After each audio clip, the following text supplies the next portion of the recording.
예, 여러분, 안녕하세요.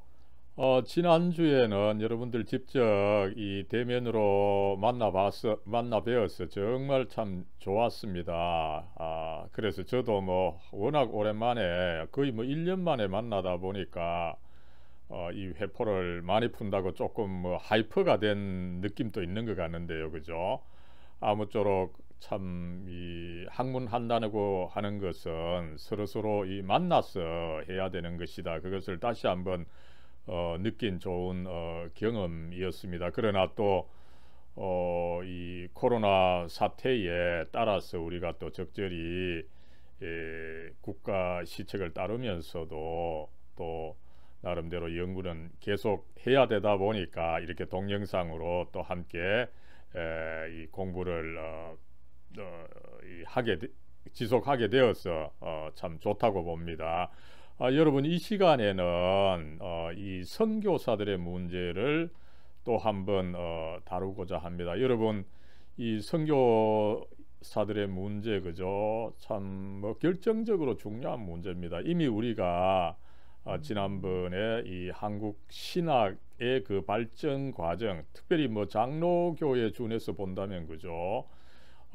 이 현재의 신학이 과연 이 선교사들에 대해서 어떤 태도를 취하느냐, 그죠? 이 선교사를 배척하느냐, 수용하느냐, 이 태도에 따라서 지금 현재 이 장로교 신학의 입장이 달라진다. 제가 이것을 말씀을 드렸습니다. 그래서 이 선교사들의 신학을 수용했던 이 박형용, 박윤선 두 분의 신학을 잠깐 살펴봤고, 그 다음에 이 선교사들의 신학을 배척했던 김재준, 이종성 이 두 분의 신학을 또 살펴본 바가 있습니다. 이럴 때 우리가 이 선교사를 이렇게 이제 다루는데 특별히 저는 또 이 선교사에 대해서 사실은 어떻게 보면 변증법적이라고 볼 수가 있는 거죠, 그죠? 나름대로 이 선교사들의 문제가 분명히 있습니다, 그죠? 문제가 있음에도 불구하고 배척해서는 안 된다. 나름대로 이 수용을 해야 된다. 그죠? 이런 입장입니다. 그러다 보니까 한국 신학을 이해함에 있어서나 또 저희의 그 독특한 나름대로 이 변증법적인 입장을 이해함에 있어서는 이 선교사들의 전반적인 그 태도랄지 이 사상을 우리가 한번 다시 점검해 볼 필요가 있습니다. 그럴 때 여러분 우리가 물론 뭐 이 선교사들에 대해서 나름대로 이 긍정적인 태도를 지녀야 합니다. 그러나 흥미롭게도 세계 신학계, 세계의 학문은 또 선교사들에 대해서 상당히 부정적으로 되어 있음을 우리가 부정할 수가 없습니다. 그죠? 당장 서양에 가서 우리가 학문을 할 때 선교사들을 찬양을 한다고 해서 다 되는 것이 아닙니다. 이미 서양인들마저도 과거 선교사들에 대해서 상당히 부정적 인식을 가지고 있기 때문에 그죠? 현재 이 세계의 이 선교사들에 대한 인식을 우리가 한번 점검해 본다는 것이 우리 자신의 신학뿐만 아니라 또 한국 신학을 위해서도 또 그 필요한 부분이다. 이것을 알 수가 있겠습니다. 그럴 때 이제 가장 문제가 되는 것이 결국은 과거 이 선교사들의 서구 문화 제국주의다. 그죠? 서구의 문화를 가지고 선교를 하고자 했기 때문에 거기서 문화 제국주의가 있을 수밖에 없었다. 이 문제가 항상 이 대두가 되는데 이 문제를 한번 살펴보고자 하는 것입니다. 그럴 때에 먼저 여러분 우리는 이 그 과거 선교사들의 이 서구 문화 제국주의가 도대체 어떤 것이냐, 그죠? 이것을 한번 살펴볼 필요가 있고, 그 다음에 이 문화 제국주의에 대해서 과연 어떤 비판들이 있어 왔느냐, 그죠? 그리고 이 비판한 것들 중에서 과연 어느 것이 또 우리들에게 그 타당하고 도움이 되는 비판이냐, 이것을 한번 논의를 통해서 살펴보고자 합니다. 예, 여러분, 이 과거 이 서구 선교사들의 제국주의인데, 그죠? 단순히 정치적 제국주의가 아닙니다. 그들은, 그죠?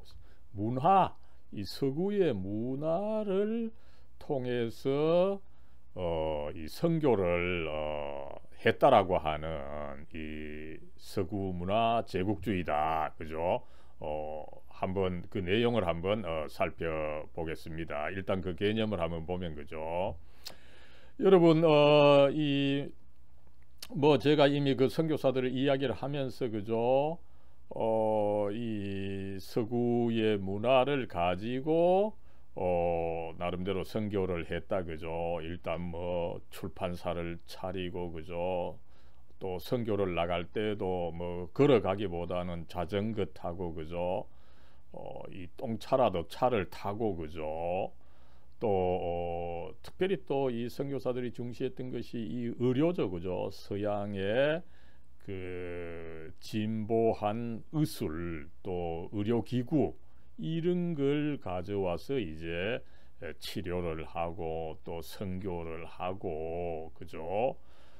그랬을 때 뭐 이 선교사들의 서구 문화 제국주의라고 했을 때 뭐 어렵게 뭐 정의할 필요가 없이, 그죠? 이 서구의 우월한 문화, 그죠? 대표적으로 이 서양의 학문입니다, 또, 그죠? 이 학문과 문명의 이기를 활용한 이 교육과 의료 활동을 중시하는 그런 선교다, 그죠? 이렇게 정의할 수가 있겠습니다. 그랬을 때 이것이 이제 워낙 과거 선교사들의 뭐 일반적인 활동이 되다 보니까, 그죠? 이 선교사들의 활동을 정리한 그 저명한 교회사가 이 케네스 라투레스, 이 예일 대학교 이 교회사가, 그죠? 이 또한 선교 학자였죠. 이 양반이 뭐 이미 공공연히 그 지적하는 것처럼 이 선교사들에 있어서는 서구 문화화하는 것이 곧 기독교화하는 것이다. 서구 문화를 전하는 것이 곧 기독교 복음을 전하는 것이다, 그죠? 이런 식의 논리가 그 성립이 되었다. 이것을 우리가 알 수가 있고, 이것이 뭐 우리 한국에 있었어도 거의 그대로 이 사실이었다, 이렇게 말씀을 드릴 수가 있겠습니다. 그랬을 때 여러분, 이 선교사들이 서구 문화를 전하는 것이 곧 복음을 전하는 것이다, 그죠? 이런 식으로 선교가 거의 뭐 이 19세기 전반, 그죠? 그리고 20세기 초 우리 뭐 한국에 있어서는 거의 뭐 1960년대까지 그대로 이루어졌던 거죠, 그죠? 뭐 거의 한 1세기 반 정도 이 논리가 이 통용돼 왔다는 것을 알 수가 있습니다. 그러나 이 논리가 나름대로 이미 선교사들 자신이 비판해 온 것이다, 그죠? 또 뭐 이제 현대에 있어서는 이 탈식민주의가 이 논리를 비판하기 때문에 이것을 통해서 우리는 이 논리가 사실이었다, 이것을 또 한번 확인할 수가 있는 것입니다. 예, 뭐 이제 이 비판, 이거 뭐 제가 계속 그 말씀을 드리겠습니다만, 그죠? 특별히 이 선교사들 자신이 이미 이 서구 문화화는 곧 기독교화다. 이 논리를 비판한 것이 있습니다. 그 대표적으로 여러분 제가 강조했던 이 중국의 그 3대 선교사 중에 한 분이었죠. 이 중국 내지 선교회를 창설하고 발전시켰던 이 허슨 테일러입니다. 그죠? 그리고 또 이 브리스턴이라고 하는 이 선교학자인데 제가 이따 상세하게 말씀을 드리겠습니다만 굉장히 이 문제를 잘 이 밝힌 바가 있습니다. 선교사들 자신이 이 서구 문화화가 곧 기독교화다, 이것이 사실임을 증명한 바가 있고, 그죠?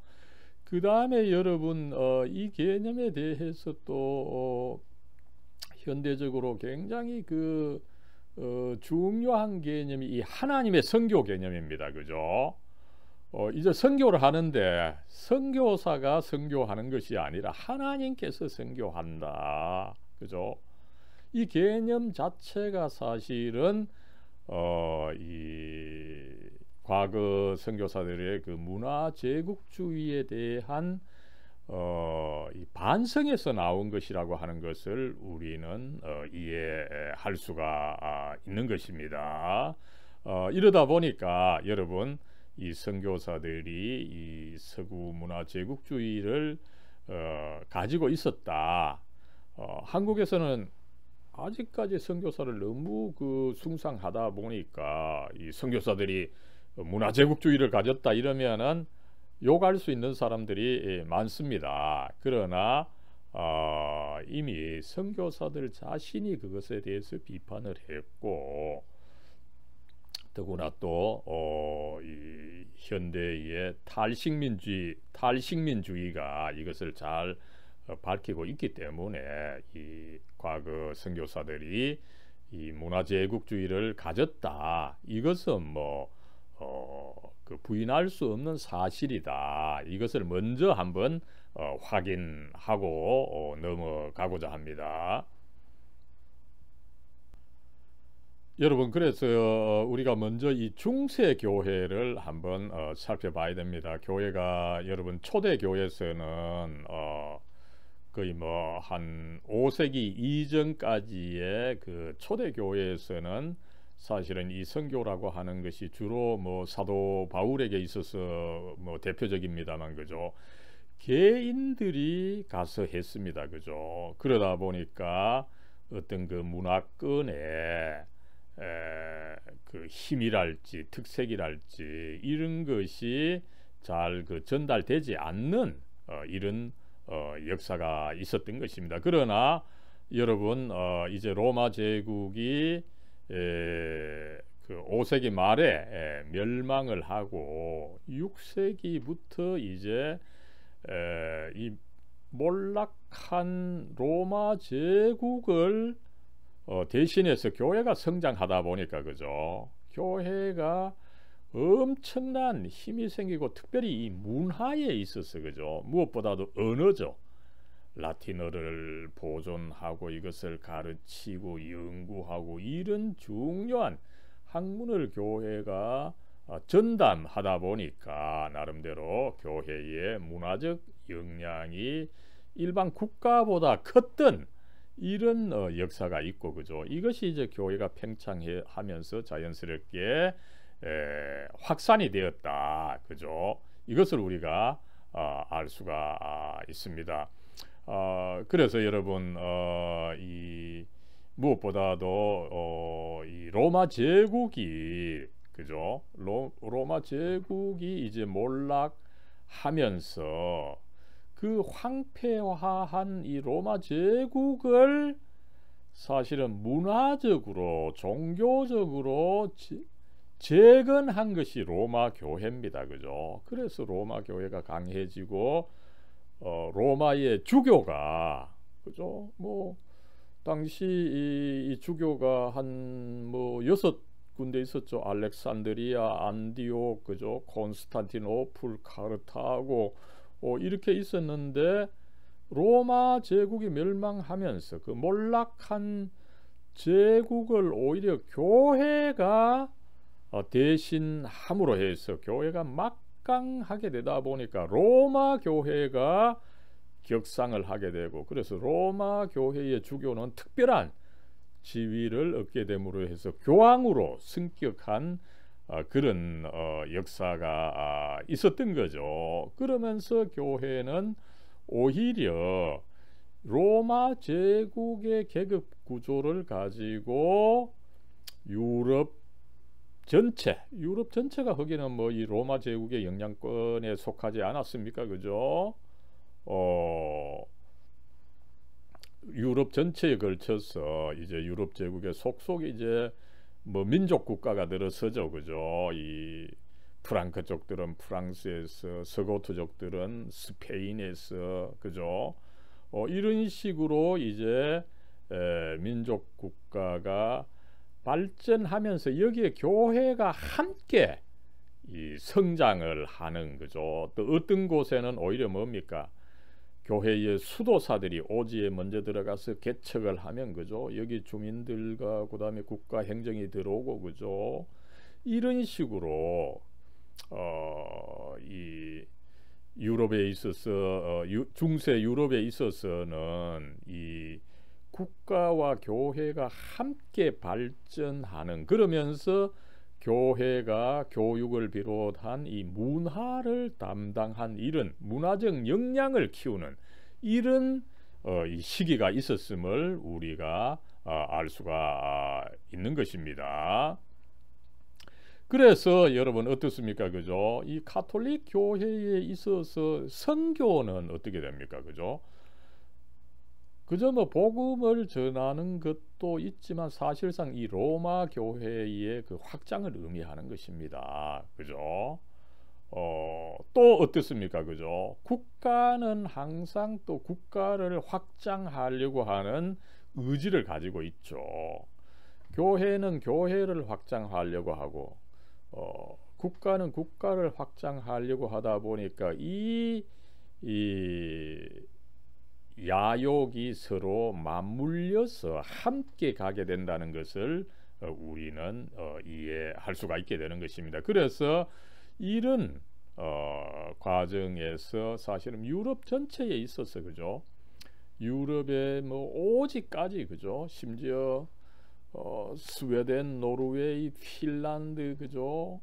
이런 오직 아직 뭐 그 첩첩산중까지 이 로마 교회가 그 확산해 나간 이런 역사가 있게 되고, 그 과정에서 교회는 계속 이 특별히 이 라틴어, 그 유럽의 공용어인 라틴어를 통해서 문화적 그 영향력을 확대해 나갔다라고 하는 것을 우리는 알 수가 있는 것입니다.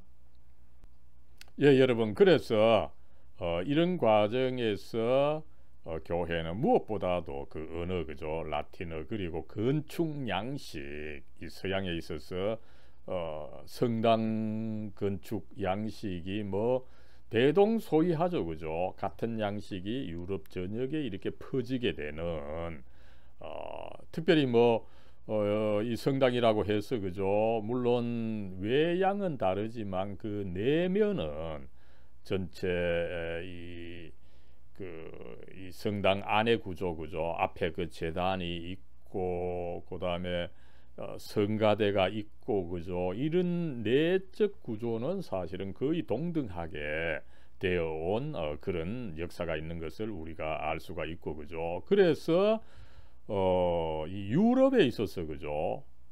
여러분 뭐 이 스페인 민족과 영국의 그 앵글로족, 그죠? 또 이 스웨덴, 노르웨이의 바이킹족, 굉장히 그 인종은 달라요.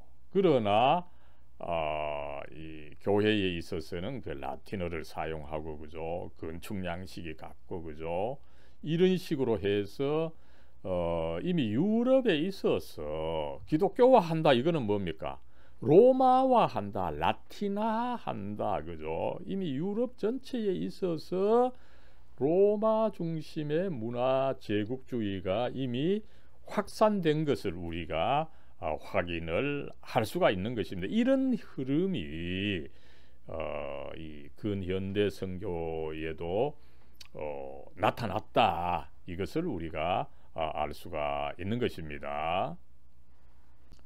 예, 여러분, 우리가 이제 19세기부터 본격적으로 일어난 이 개신교 선교의 이 제국주의적인 경향을 알기 위해서는 그 전에 이미 16세기부터 19세기까지 이미 굉장히 강하게 일어났던 이 가톨릭 교회의 선교를 이해할 필요가 있습니다.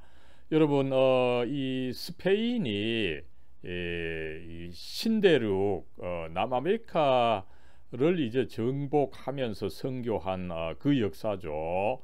이 1493년에 이 콜럼버스가 이제 신대륙을 발견했습니다. 그죠? 그랬을 때 이 스페인 왕이 먼저 앞장서서, 그죠? 이 남아메리카를 이제 식민지로 만들고자 하는 거죠. 그러면서 이제 거기에 정복지에, 피정복지에 이 가톨릭 교회를 이제 세우고자 했던 것을 알 수가 있습니다. 그죠? 그랬을 때 이 모든 과정을 사실은 국가가 하는 겁니다. 국가가 교회와 상부상조하면서 한편으로 국가가 이 남아메리카 원주민들을 정복하면 거기 이제 교회가 그 사람들을 강제로 개종시켜서 교회에서 그들을 또 그 교화시키고, 그죠? 이런 식으로 국가가 교회와 함께 이 선교를 진행해 나갔던 것을 알 수가 있습니다. 그러면서 또 어떻습니까, 그죠?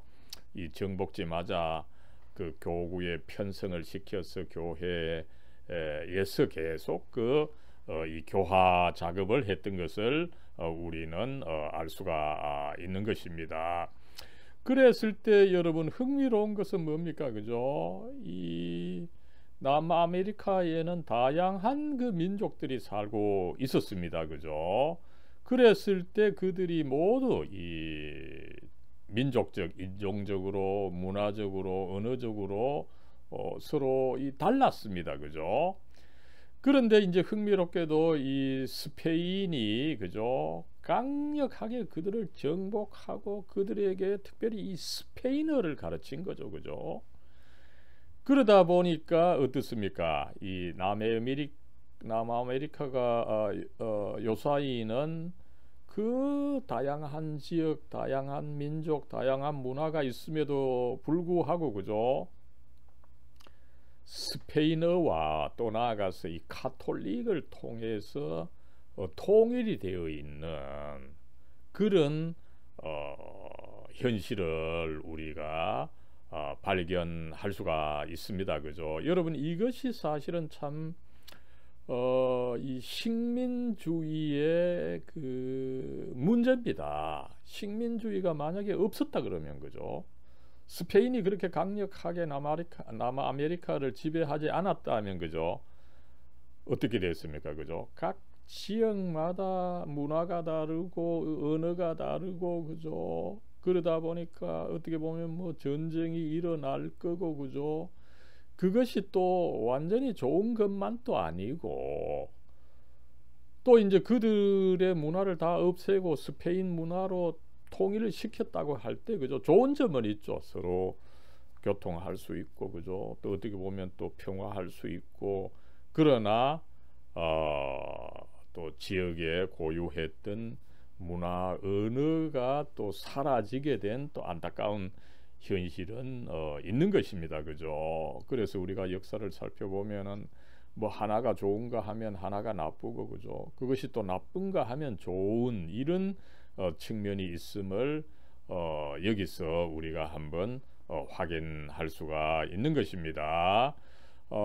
아무쪼록 여러분, 이런 과정에서 이 가톨릭 교회는 어떻습니까? 그죠?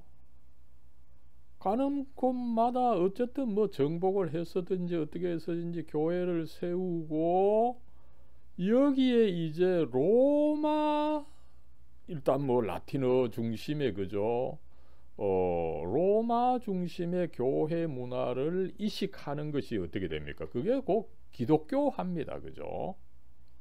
이런 공식이 자연스럽게 이 성립했다. 그죠?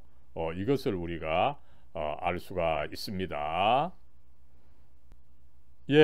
먼저 가톨릭 교회가 그렇게 이 문화 제국주의를 강하게 보인 후에 이제 개신교가 특별히 여러분 이 19세기에 세계 선교를 하기 전에 먼저 여러분 17세기 18세기에 미국에서 이 나름대로 이 선교가 강하게 일어났다. 이것을 먼저 우리가 한번 검토를 해야 합니다.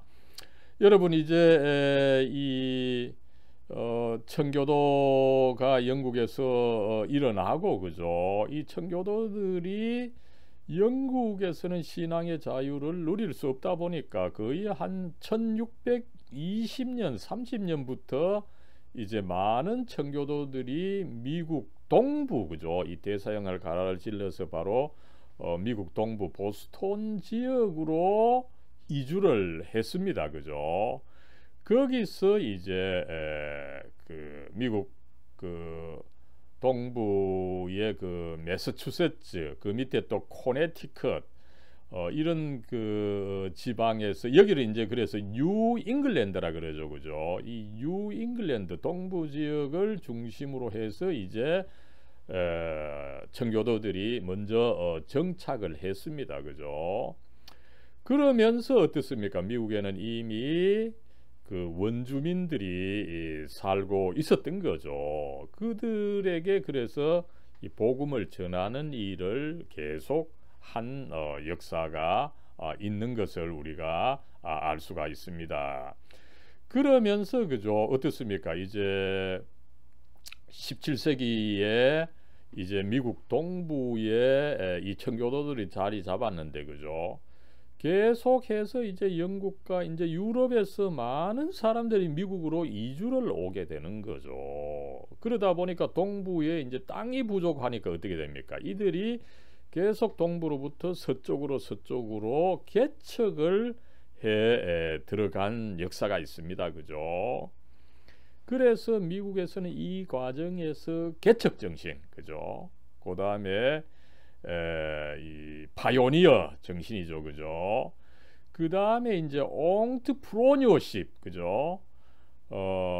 이 기업가 정신인데, 그죠? 이게 사실은 미국에서 굉장히 참 많이 있어 왔고, 그 결과 뭐 오늘날에 있어서도 그죠? 빌 게이츠 뭐 그다음에 스티브 잡스 이런 대단한 기업가들이 나올 수 있는 것이 전통적으로 있어 왔던 이 옹트프로니어십 그죠? 이 기업가 정신, 개척 정신 이 덕분인 거죠, 그죠? 이 많은 리스크가 있음에도 불구하고 그죠? 도전해서 성공하는 이런 정신이 미국의 어떻게 보면 건국 정신입니다, 그죠?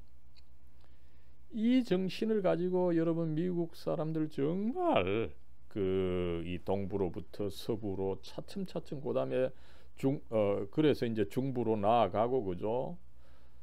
중부 이 시카고 지역에서 또 서부 콜로라도를 거쳐서 네바다를 거쳐서 이 캘리포니아까지 오게 되는 이 서부 개척 과정이 있었던 것을 알 수가 있습니다. 그렇게 개척하면서 또 교회를 짓는데 이 교회는 뭡니까? 그죠? 동부 교회의 그것을 그 모방하는 것입니다. 건축 양식과 예배 양식 그 뭐 설교 거의 모든 것을 동부 것을 그대로 그리고 동부는 어디입니까? 그죠? 유럽 것을 이식해 온 이런 흐름이 있음을 알 수가 있습니다. 그랬을 때 이제 어떻습니까? 이제 19세기 초가 되니까 그죠. 이제 그 세계 일주가 이미 있었고 그죠. 해양 기술이 이제 발전하다 보니까 그죠. 그런 개척 정신을 가진 이 미국 사람들 또 뭐 넓은 의미에서 이 서구인들 그죠. 세계로 나아가서 탐험하고 또 가능하면 식민지를 건설하고 그죠. 이런 역사가 있었던 것을 알 수가 있습니다.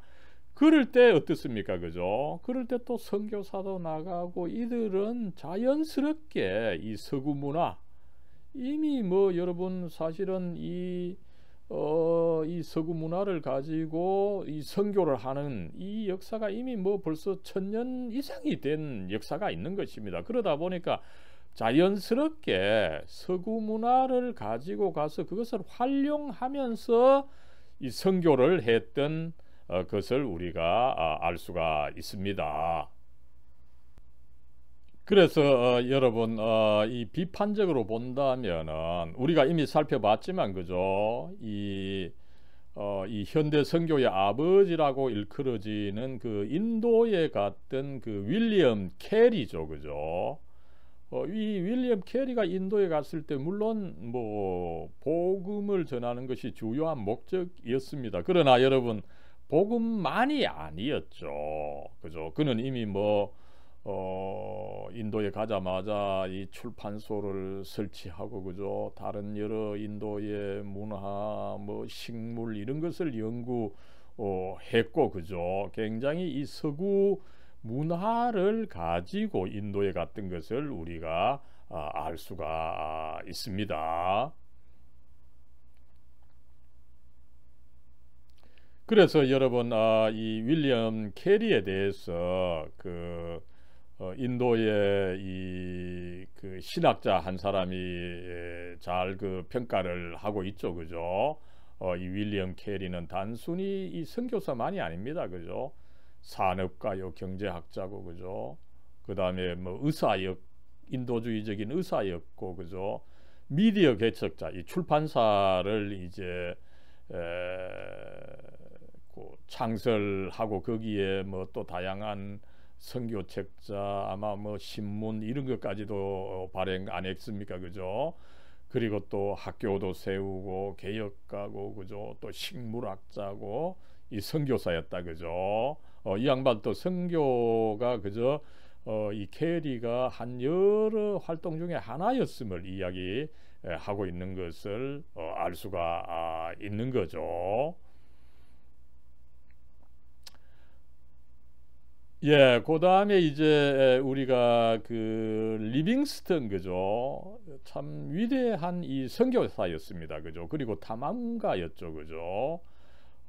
그가 이제 이 1841년에 이 중부 아프리카 그죠? 아직까지 이 서구 사람들이 아무도 발을 밟지 않았던 이 중부 아프리카를 이제 탐험하면서 그 선교를 먼저 했습니다, 그죠? 그리고 이제 영국에 돌아와서 그 한 말이 있는데 그죠? 그의 말을 보면은 이 서구 문화를 전하는 것이 곧 기독교를 전하는 것이다. 이것을 우리가 알 수가 있다는 것입니다.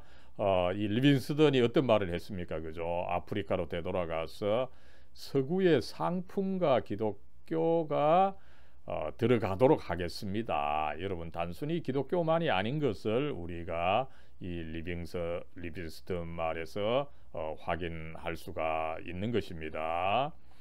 예, 그래서 적어도 이 19세기 전반 그죠, 20세기 초까지는 이 선교에 있어서 이 서구 문화, 서구의 상품 그죠, 이것을 전하는 것이 곧 기독교를 전하는 것이다. 특별히 이 학문에 있어서 이것이 중요했죠, 그죠? 중국에서는 여러 가지 이미 상품은 있었기 때문에 오히려 중국에 왔던 선교사들은 이 서양의 학문을 진작하는 것이 곧 기독교를 진작하는 것이다. 이렇게 여겼다라고 봐도 과언이 아닌 거죠. 이것을 우리가 단적으로 확인할 수 있는 것이 여러분 지난번에 소개했던 바로 이 책입니다. 그죠?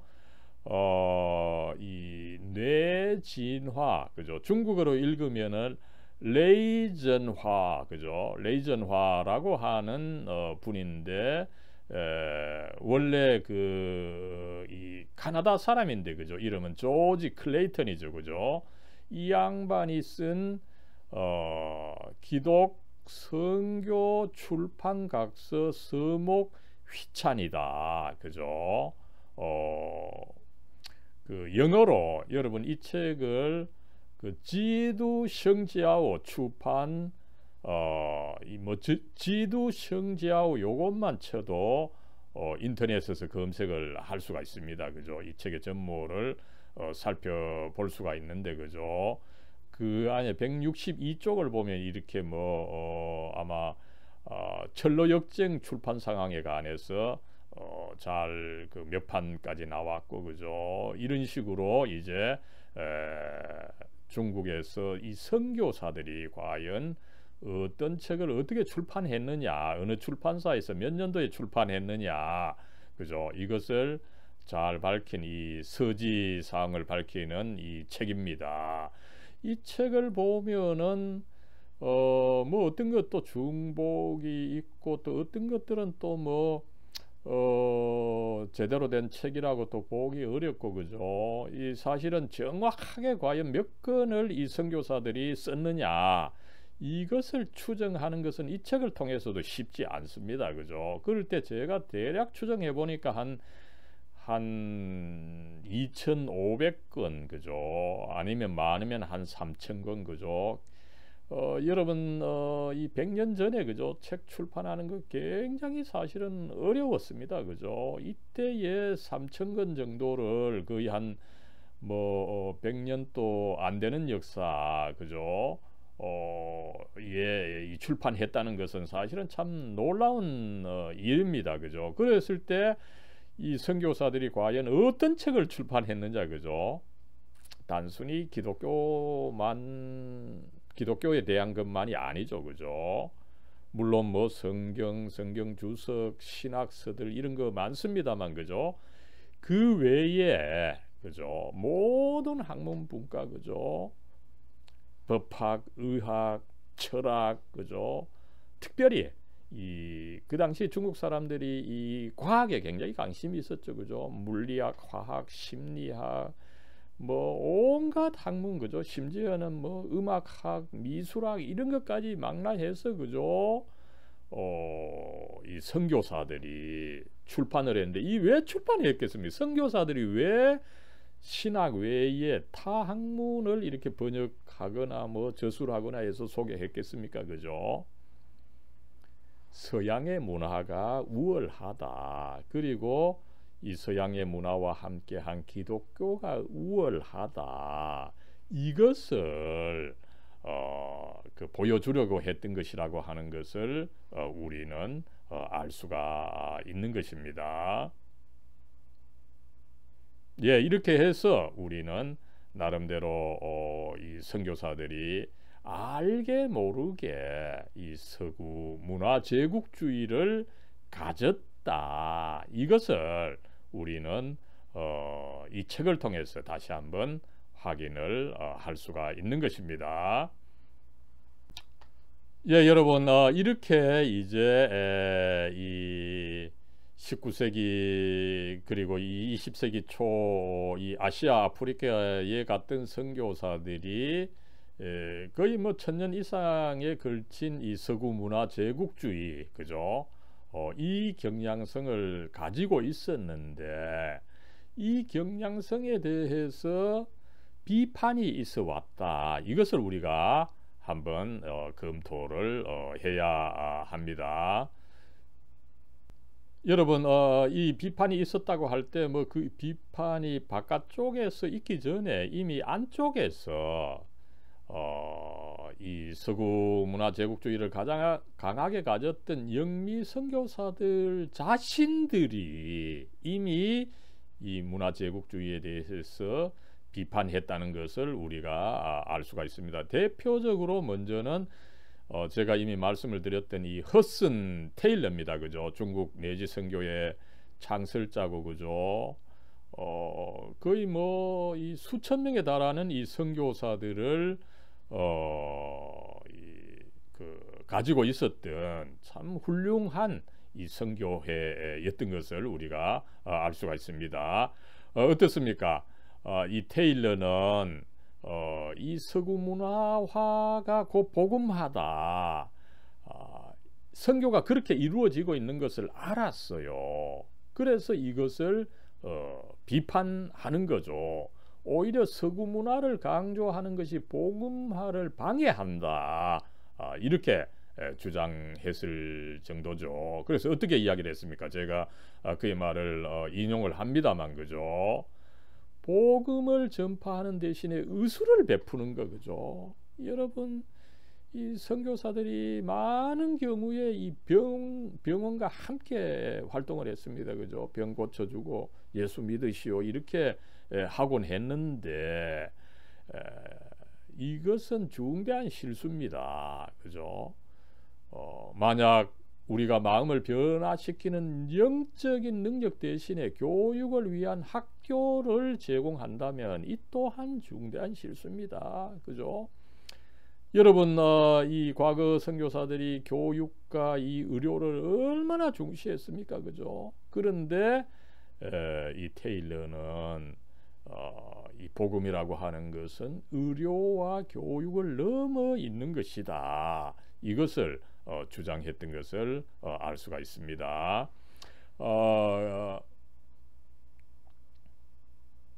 그래서 이 테일러는 이 서구 문화, 특별히 이 교육과 의료에 의지하지 않는 이 선교를 하고, 그러면서 경비를 대폭적으로 전략을 하는 거죠. 그래서 이 중국 내지 선교회 소속 선교사들은 급료도 받지 않고, 그죠?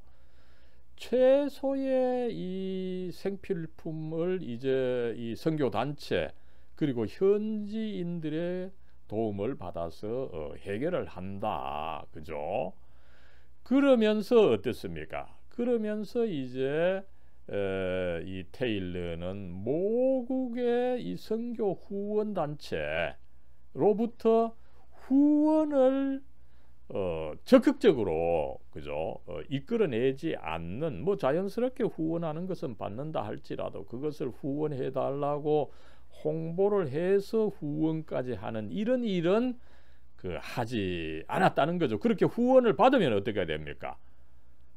거기에 이제 그 반응을 해서 성과를 내야 되는데, 이렇게 성과를 낸다는 것이 오히려 선교의, 참된 선교의 방해가 된다고 생각했기 때문인 것입니다.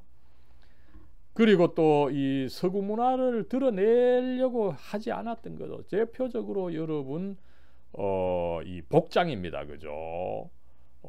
이 내지 선교의 소속 선교사가 아닌 선교사, 아니면은 한국에 왔던 선교사들은 뭐 거의 99%에 이르기까지 서구의 복장을 합니다. 일부러 서구의 복장을 하는 거죠. 그죠? 이 양복이야말로 당신네 복장보다 우월한 것이다, 그것을 이제 드러내려고 했다는 것이죠. 그래서 이 허슨 테일러나 중국 내지 이 선교회 소속 선교사들은 그 서양 복장을 입고 같이 이제 상투를 틀고, 그죠? 중국인의 복장을 했던 그 유명한 이 일화가 있는 것입니다. 그래서 이 중국 내지 선교회가 이 보여준 것들, 그죠? 전통적으로 통용되어 왔던 이 서구 문화화가 곧 기독교화다, 이게 잘못된 것이다라고 하는 것을 비판한 것을 우리는 알 수가 있고, 이 선교사에서 굉장히 이 중요한 이 영향을 미쳤던 것을 알 수가 있습니다. 그 다음에 여러분 우리가 이제 주목해 봐야 하는 이 학자가 이 키스 브리스턴이라고 하는 학자인데, 이 세계 이 선교사에서는 잘 알려져 있지 않지만 이 과거 선교사들의 문화 제국주의를 잘 그 설명을 하고 그 후유증까지도 잘 진단한 아주 훌륭한 학자인 것을 우리가 알 수가 있습니다. 이 브리스턴은 여러분 이 탈식민주의적 관점에서 이 선교를 비판한 거 이미 이전에, 그죠? 이 전통적 선교 신학, 그죠? 이 서구 문화화가 곧 기독교화다, 이 논리를 그 비판한 것으로 알려져 있습니다.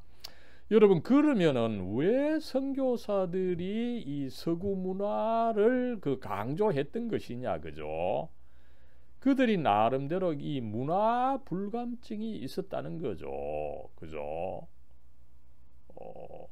달리 말한다면은 이 선교사들이 여러분 이 경건주의에 근거했다는 것입니다. 여러분, 경건주의가 어떻습니까, 그죠? 굉장히 그 금욕주의적인 성향이 있고 문화를 중시하지 않는, 그죠? 이 하나님 나라와 이 세상은 그 완전히 다르다. 문화에 그렇게 그 신경 쓸 필요가 없다. 그죠? 이런 입장을 가졌고, 여러분 이런 입장이 사실은 이 현대에 있어서도 그 많이 나타나고 있습니다. 그죠? 대표적 가장 강한 경우로는 미국 그 필라델피아에 있는 그 아미시라고 하는 이 종파죠, 그죠? 이 아미시 종파는 사실상 이 종교개혁 시대 그 제세례파에 뿌리를 둔 이 종파입니다, 그죠? 그러면서 이 종교개혁 시대와 그 이후 시대, 특별히 1600년대, 1700년대를 이상화하면서, 그죠?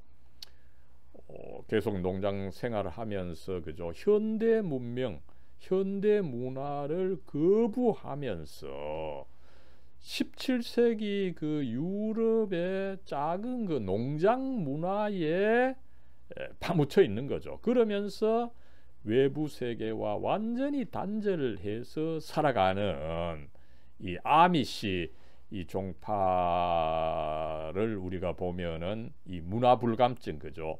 이 바깥의 문화가 어떻게 돼 가든지 나는 그 신경 쓰지 않는다, 그죠? 이런 입장을 우리가 그 아미시 종파에서 볼 수 있습니다만, 그죠? 이 경건주의가 나름대로 그런 경향이 있다, 그죠? 지금 뭐 교회에서도 이런 비판이 있습니다, 그죠? 이 보수적인 교회일수록 그 현대 문화에 그 민감하지가 않습니다, 그죠? 계속 그 과거를 이야기를 하고 이 세상과 거리를 예리하게 두려고 하는 이런 흐름이 있는데, 이런 사람들의 특징이 뭡니까, 그죠?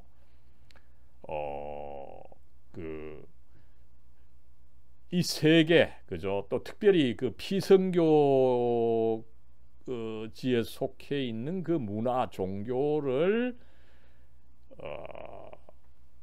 그 하나님의 심판으로, 그죠? 정죄하는 거죠. 그거는 미신이다, 이교다, 거기에는 구원이 없다, 그죠? 이걸 강하게 강조를 하는 거죠. 그러면서 어떻습니까? 오히려 이 서양 문화, 그리고 또 서양 문화의 어떤 핵심으로서 기독교를 이제 강조한 이런 특징이 있습니다.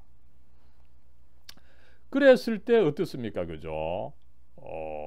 이 선교사들은 결국은 이 서구 문화야말로 선진 문화고 또 복음이고 또 선이다.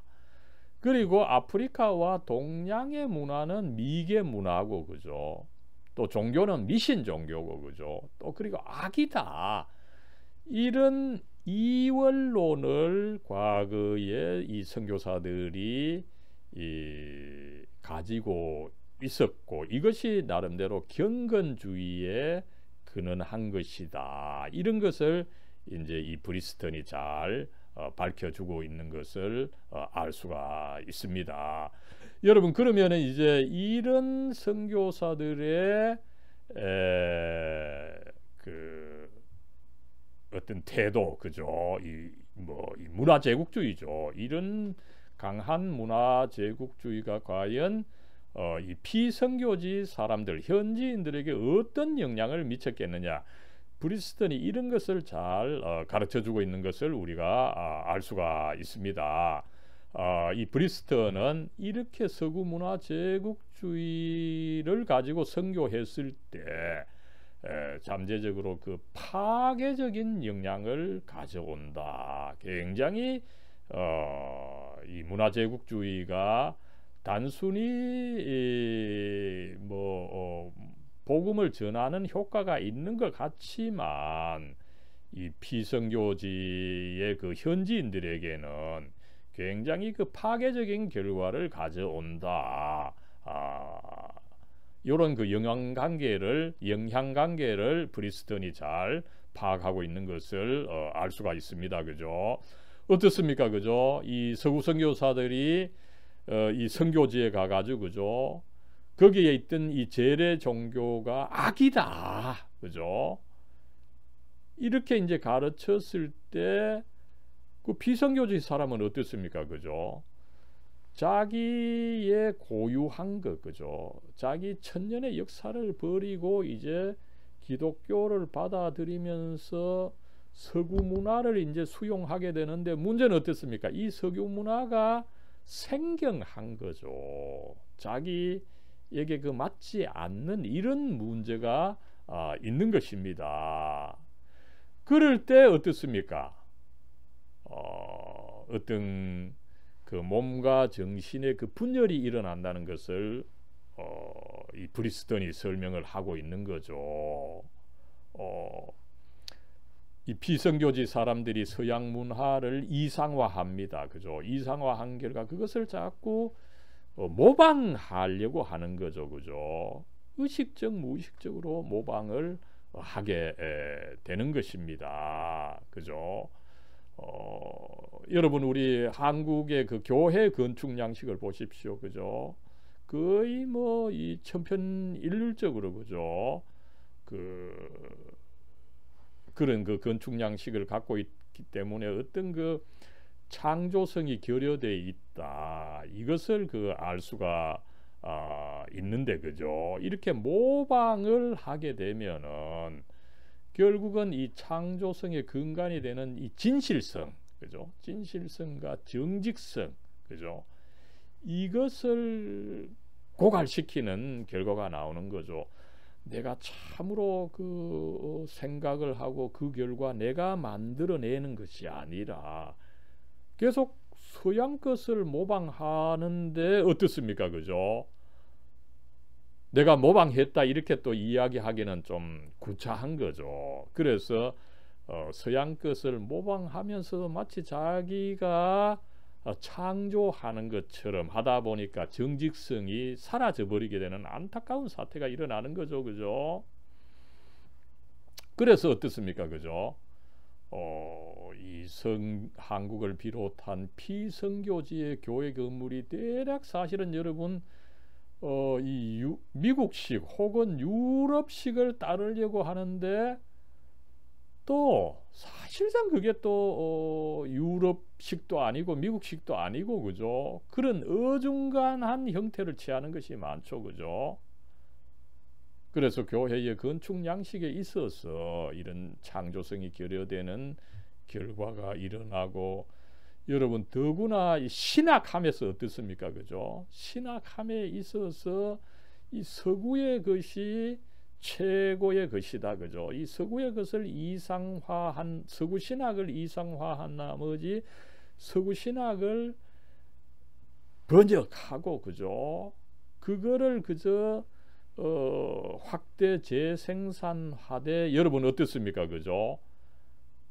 사실상 모방하는 것이지만 마치 모방하지 않는 것처럼 자기가 창조하는 것처럼 어떻게 보면 뭐 알고 속이고 모르고 속이고 이런 사태가 일어나게 되는 거죠. 이 과정에서 결국은 창조성이 죽게 된다라고 하는 것을 이 브리스턴이 잘 설명하고 있는데 그죠?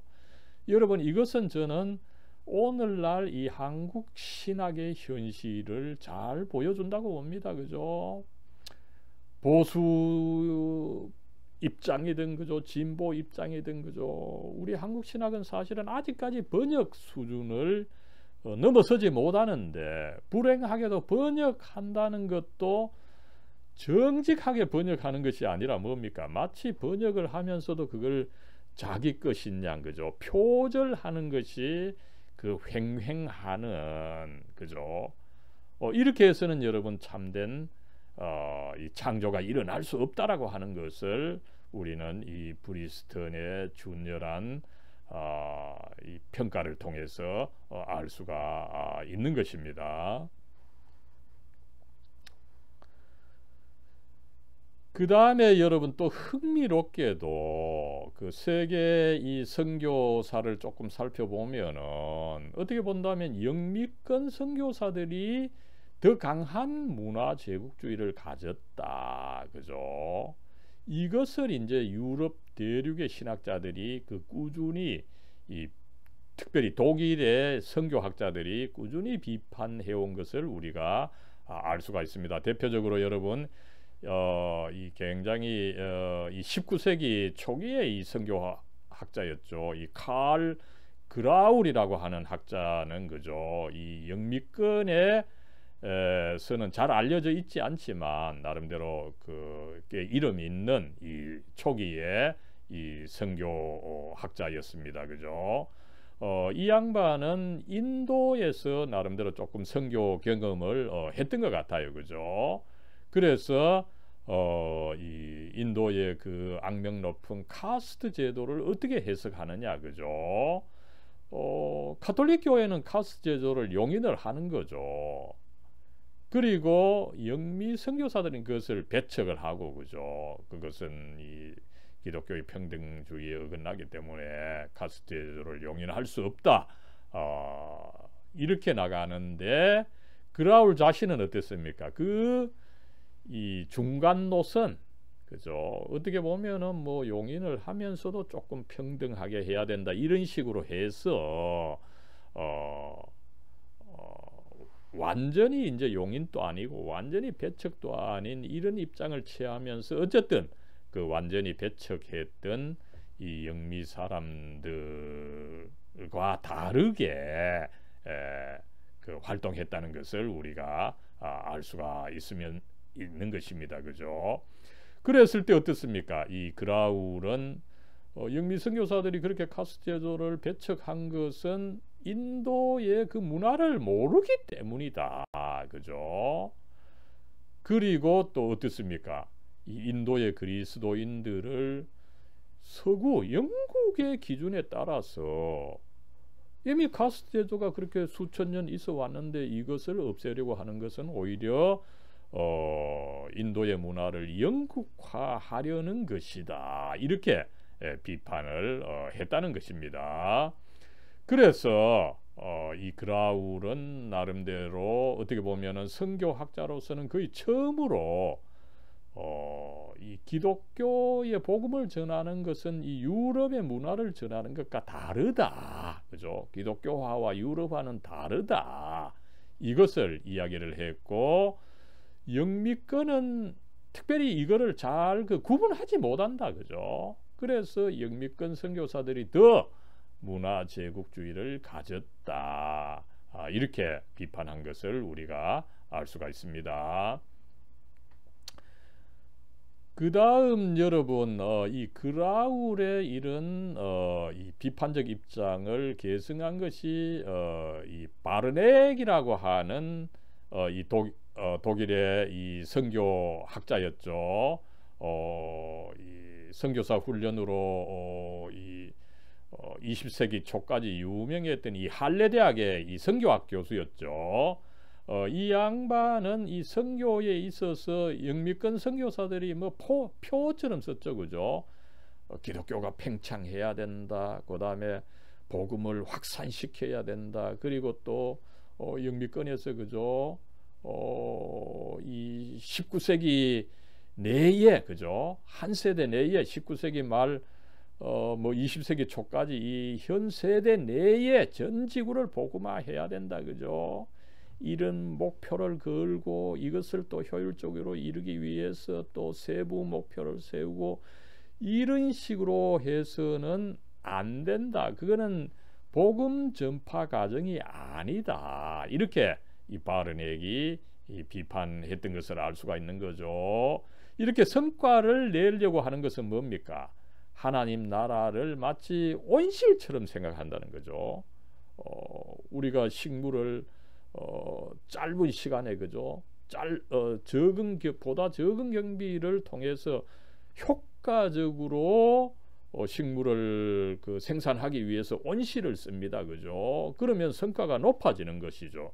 그러나 하나님의 나라는 온실과 같지 않다. 그죠? 곡식이 그저 정상적인 속도로 건강하게 성장해야 되는 그저 자연적인 농장과 같다는 거죠. 그런데 영미의 선교사들은 이 선교를 하나의 이 온실 사업과 같이 여긴다.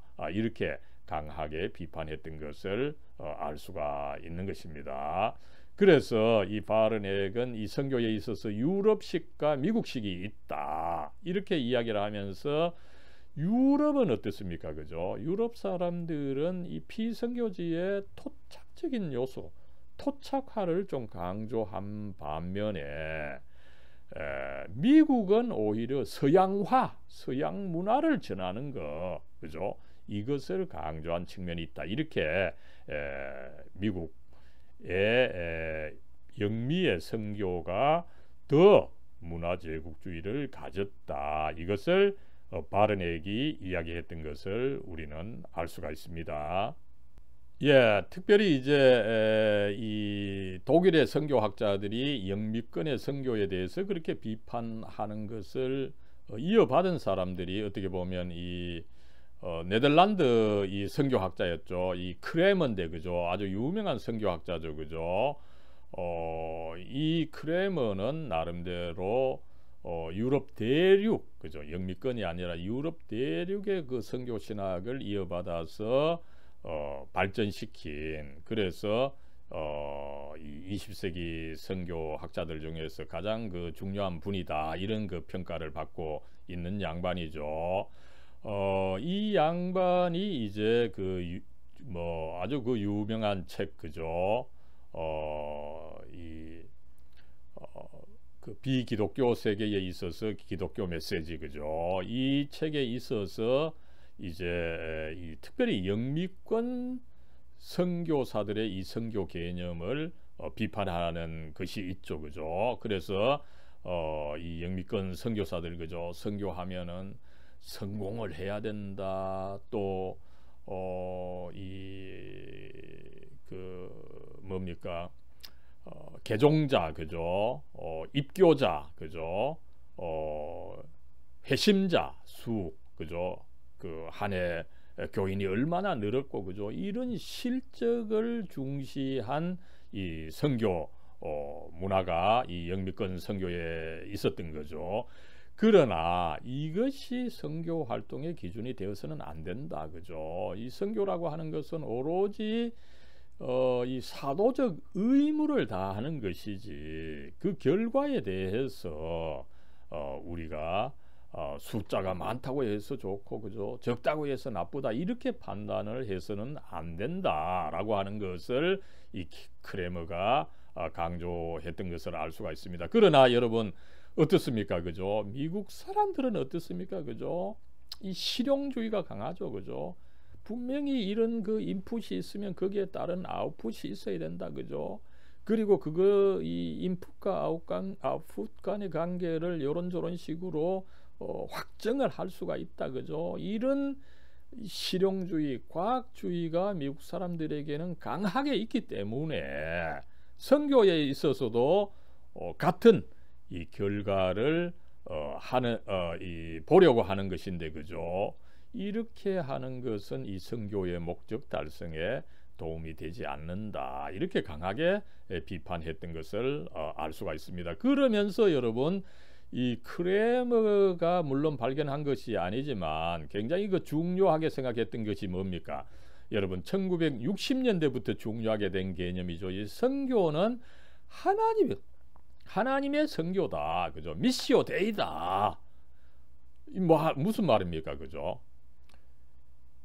과거의 선교사들은 선교사들 자신이, 그죠, 서구 문화를 가지고 오고 이것을 또 어렵게 번역하고 퍼뜨리고 해서 선교를 하는 이 선교사들 자신들의 작업이다, 이렇게 생각했는데 아니다.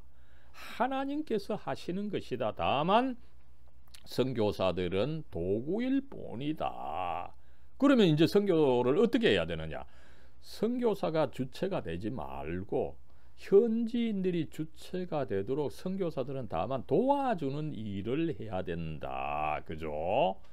이렇게 해서 이 60년대 이 하나님의 선교 미시오 데이 개념을 통해서 선교의 그 패러다임이 예리하게 변화했던 것이 있는데, 이런 점에 있어서 이 헨드리 크레머가 큰 역할을 했다는 것을 우리가 확인을 할 수가 있는 것입니다.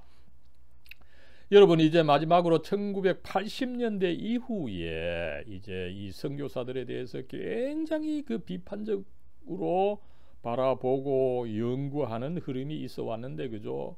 그것이 이 탈식민주의입니다, 그죠? 포스트 콜로니얼리즘이죠, 그죠? 이 연구가 있어 가지고 과연 선교사들이 서구 문화를 구체적으로 어떻게 활용을 했고, 또 그죠, 그것을 또 이 현지인들이 받아들이도록 또 어떻게 노력을 했느냐, 이런 과정을 굉장히 세세하게 연구하는 것이 이 탈식민주의 연구입니다, 그죠? 그랬을 때 우리가 주의를 해볼 수 있는 사람이 인도에 왔던 이 영국 선교를 인도에서 하고 있던 영국인들의 선교, 그것을 주로 연구한 이 다르마라지, 그죠? 이 인도 이 학자입니다, 그죠? 이 양반의 글을 보면은 우리가 이 탈식민주의 연구의 그 중요한 부분들을 한번 살펴볼 수가 있습니다만, 그죠?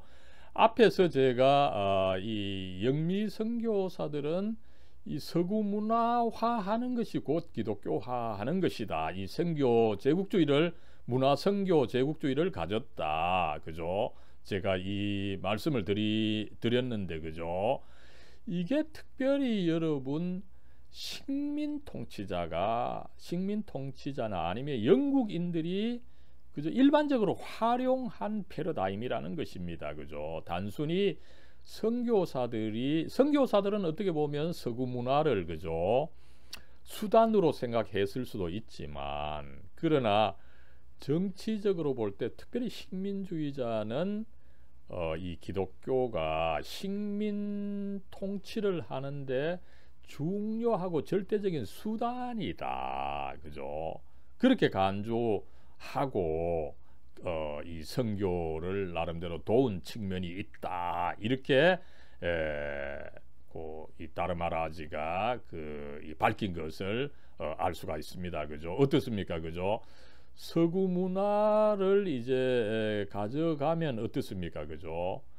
인도 국민들이 서구 문화, 그죠? 나름대로 뭐 자전거다, 차다, 아니면 특별히 그 의술이죠, 그죠? 이것을 통해서 이 서양을 숭상하게 되면서 이거를 가지고 있는 이 식민 통치자들의, 그죠, 그 저항을 할 수가 없게 되는 거죠. 그래서 서구 문화를 숭상하고 그들의 이 상품을 사려고 하고 그죠? 그랬을 때 기독교가 싹 들어가면 어떻게 됩니까? 그죠? 기독교가 들어가서 이런 서구 문명이야말로 기독교 문화에서 나온 것이다. 그죠? 그래서 이 서양이 우월한 것이다. 이거를 예배를 통해서 기독교를 통해서 자연스럽게 가르쳐 주다 보니까 어떻습니까? 이 기독교가 이 일반 사람들이 영국에 충성하게 해주는 그런 결과를 낳기 때문에 이 식민 통치자와 영국인들은 이 그 문화 제국주의, 선교에 있어서 문화 제국주의를 아주 중요하게 생각했다. 이것을 우리는 알 수가 있는 것입니다. 그럴 때 또 어떻습니까? 그죠? 이 서구 문화가 들어가고 한편으로 또 기독교가 들어가면 어떻습니까? 그죠? 그것을 받아들인 인도 사람들은 인도의 전통 문화를 경시하게 해주는 거죠. 그죠? 전통 문화를 경시하게 해주다 보니까 어떻습니까? 결과적으로 영국 사람들이 인도를 쉽게 통치하도록 해주었다는 것입니다. 그죠? 그래서 이 나름대로 이 다르마라지는 이 기독교가 오히려 그 식민 통치를 정신적으로 그죠? 영적으로 지적으로 그 용이하게 해준 측면이 있다. 이런 식으로까지 비판하고 있는 것을 우리가 알 수가 있습니다. 여러분 이제 마지막으로 이렇게 이제 먼저 18세기, 19세기, 20세기 초에 그 서구 선교사들이 나름대로 뭐 물론 이 정도의 차이는 있지만 그죠? 상당히 이 서구 문화를 활용한 서구 문화 제국주의를 가졌다. 여기에 대해서 이제 다양한 비판이 있는데 그죠? 그럼 이런 비판 중에 어느 비판이 또 좀 좋은 것이냐? 이거를 한번 살펴보는 것으로 해서 본 강의를 마치고자 합니다. 먼저 여러분 그죠?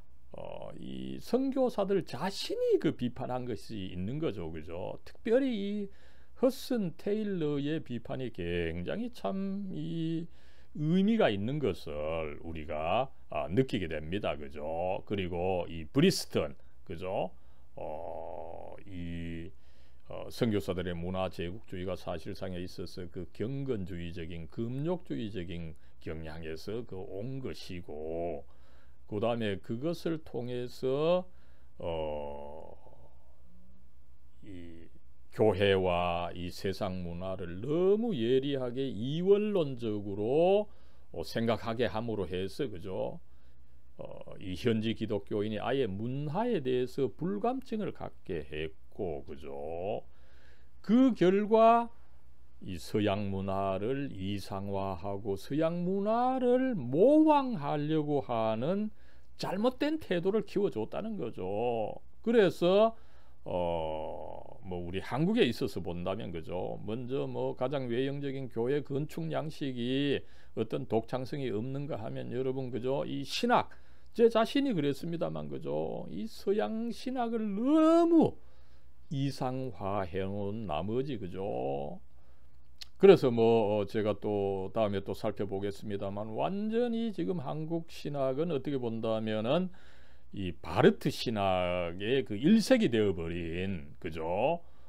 이런 느낌이 있을 정도로 이 서양 신학을 우상화하고 모방하는 데에 급급하고 그죠? 그러다 보니까 어떻습니까? 그죠? 모방을 하면서도 마치 모방을 하지 않는 것처럼 하려고 하는 이런 측면이 있다 보니까 정직성과 어떤 그 진정성이 사라지게 되는데 이것이 이제 결국은 창조력을 그 갉아먹었어. 그 창조를 막는다라고 하는 이 브리스턴의 정말 그 의미심장한 분석 우리가 한번 살펴봤습니다. 이럴 때에 여러분 저는 이 테일러의 비판이 참 좋다고 봅니다. 그죠? 테일러는 나름대로 대안을 제시한 거죠, 그죠? 너무 이 문화에 의지해서는 안 된다, 그죠? 그리고 또 결국 이 선교 단체의 후원을 받게 되면은 거기에 또 실적을 보여야 되다 보니까, 그죠? 이 선교를 또 기형적으로 할 수가 있다. 그것을 끊고서, 그죠? 또 현지인과 동화하면서, 그죠? 이렇게 선교하는 이 훌륭한 대안까지 제시를 해다 보니까, 그죠? 이 테일러의 비판이 굉장히 그 의미가 있는 것이다, 그죠? 뭐 브리스던에 대해서는 제가 앞에서도 계속 이야기를 했었죠, 그죠? 여기에 비해서 이제 유럽 선교학자들은 나름대로 또 그 어떤 그 깊이 있는 비판을 하지만, 그죠? 이 피선교지 상황을 너무 또 낭만적으로, 그죠? 있는 그대로만 우리가 받아들일 수 있습니까, 그죠? 나름대로 또 기독교적 관점에서 피선교지의 그 문제를 또 지적을 해야 되는데, 이런 피선교지의 문제를 지적해야 되는데 이런 문제를 또 제대로 제시하지 못한 측면이 이 유럽 선교학자들에게 있고, 그죠? 그 다음에 탈식민주의 연구, 그죠? 이것도 나름대로 뭐 장점이 있습니다, 그죠? 그러나 대안을 제시해 주지 못하는 거죠. 그래서 전반적으로 볼 때 이 테일러의 이 자기 반성, 이게 굉장히 그 유용한 측면이 있다, 이렇게 보면서 여러분 이 선교사들 논의함에 있어서 꼭 이 그 따르게 되는 문제, 그죠? 이 과거 선교사들이 가졌던 서구 문화 제국주의, 이 문제 그 실상과 거기에 대한 여러 가지 비판을 한번 살펴봤습니다. 예, 여러분 감사합니다.